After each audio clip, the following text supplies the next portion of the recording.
Like in the last video I was in, we talked about some interesting facts about ancient China. So let's talk about the people and what they did in their everyday life, what their routines were like, and what some that were practiced and maybe not so practiced. Hi, my name is Jessa, and please join me as we look together our top 10 unusual intimacy practices in ancient China. Oh, and before we begin, in the last video I was in, top 10 disturbing interesting facts about ancient China that will leave you speechless, I gave you guys a riddle. Did you get it? How many months have 28 days? The answer is, drumroll please, every month has 28 days. It was a trick question, I was just trying to mess with you guys. Alright, the next riddle will be at the end of this video. Anyways, let's get started. Number 10, rice as detergent. As it was always said once before, rice is life, and during the Qin and Han dynasties, people formed the habit to wash their hair every 3 days and to bathe every 5. For this reason, the government then declared to take off 1 day off in every 5, and what they used was rice, or rice water if you don't eat rice. When you wash your rice, you are left with rice water, which is what you typically pour out of, and rewash your rice. And you do this until your rice is clear. But in some cases, like in ancient China, they would use the murky rice water as detergent. And it wasn't dirty, by the way, it was just the starch coming off of the rice. In the pre-Qin days, people first washed their hair and bathed with rice water, which as I mentioned contains starch, proteins, and vitamins. Not only did it help remove oil stains and maintain the scalp and hair, but it also helped with rough skin. There was also medicinal functions associated with rice water, as it helped with cold hands and feet, low back pain, and frostbite, as well as fatigue and relief. Such natural cosmetics were in effect a combination of shampoo, shower gel, and facial cleansers. Then there was the Chinese honey locust with its many uses. During the Southern Qi dynasty, it could effectively clean the skin and eliminate dirt, as well as being a kind of ancient moisturizer. For laundry, it could stop clothes from fading and deforming, and for bathing, it could help treat rheumatism and ringworm. Even in some parts in modern China today, it still uses rice as a hair wash, and my god, their hair is so long and shiny. I need that, for sure.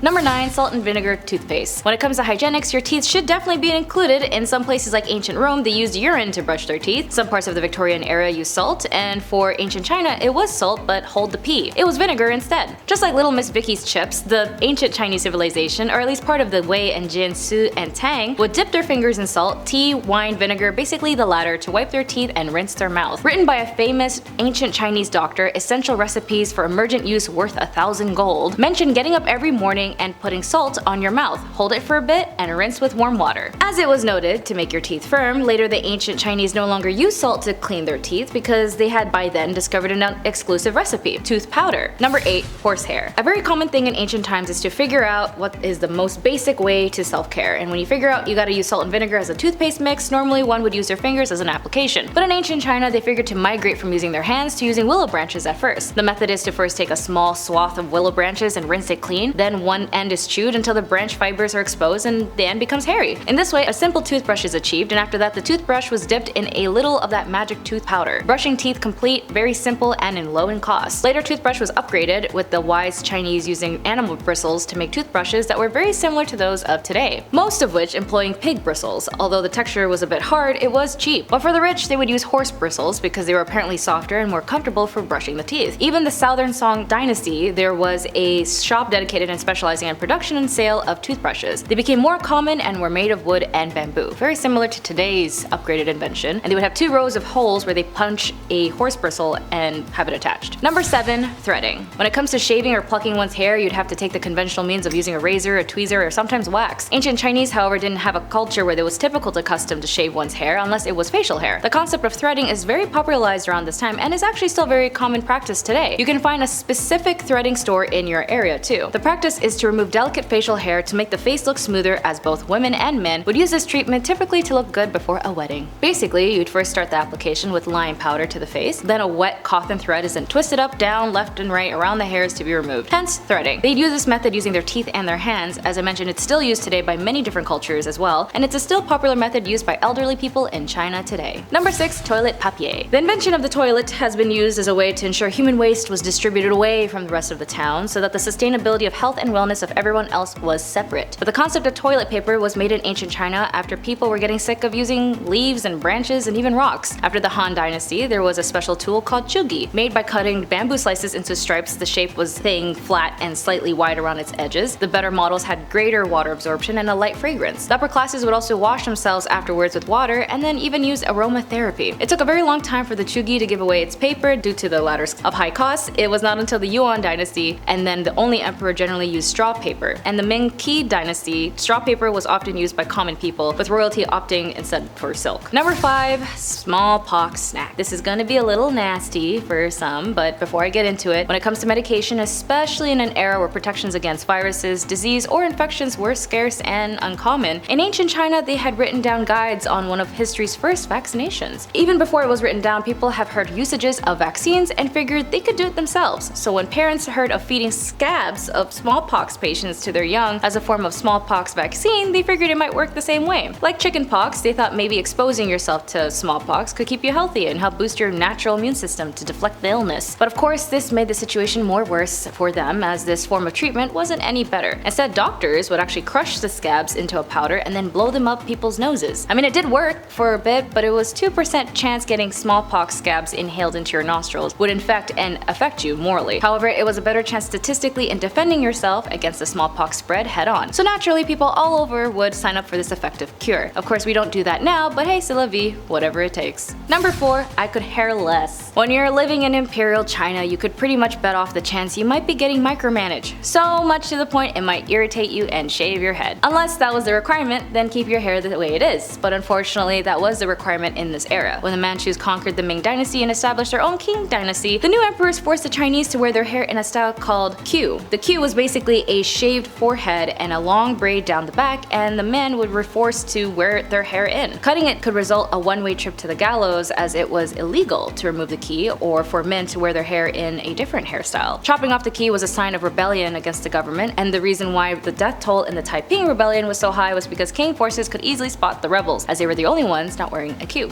Number 3, you're in for a treat.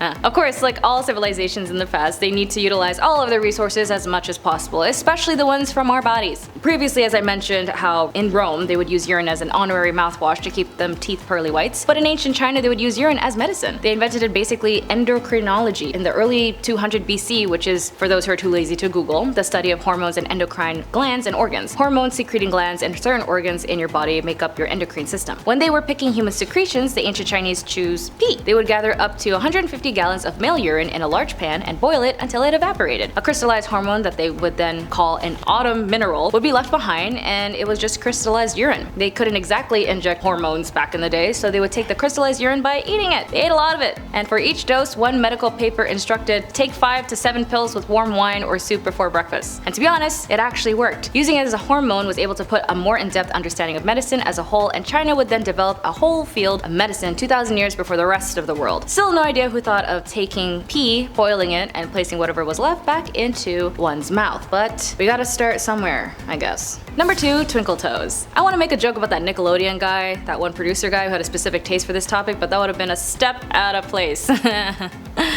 Anyways, of the status of the women in ancient China, all of them would be encouraged to bind their feet as tightly as possible. The goal was to have your feet less than 4 inches long. This was called the lotus foot. Although the practice was originally started by the upper class court dancers in the 10th or 11th century, the practice eventually spread to the lowest of the classes until it was finally banned in 1911 after Western missionaries campaigned against it. And at its peak, almost every upper woman class and 50% of the lower class women bounded their feet to look this way. Nonetheless, in some rural villages across China, the last remaining women who have had their feet bound as women are still living, and some of them are still binding their feet, despite the ban. The strange thing was definitely a hot and spicy thing to look at for the men of ancient China, and it was definitely on the requirements if they wanted to wife you up. They even had a specific love manual on how to have fun with their wife's deformed foot. I mean, every part was attractive, but the feet? You could say it was a toe curling experience for both of them. Sorry. I'm horrible. Number 1, a eunuch's life for thee. Aside number 2, women weren't the only ones physically deforming themselves to survive the day-to-day life in ancient China. As I mentioned in the previous top 10 disturbing ancient China facts that will leave you speechless, eunuchs were typically found in the Forbidden City, or, as we know now, the Forbidden Palace. And there were roughly 70,000 of them by the time the palace was finally completed. We learned in that video that eunuchs were a volunteer position, and it was a way to work for the emperor as a servant. For a poor person, it was the best shot at a better life for yourself, at the expense of getting fixed, if you catch my drift. In fact, it was so common for one around the rich cities of the palace for a male to be eunuch, that poor families would even have their children castrated at birth, so essentially you'd be set for life to end up working for the emperor before you even thought of it, which to be honest, would suck if your parents did that, because what if you wanted to open your own business and sell shoes instead? I don't know.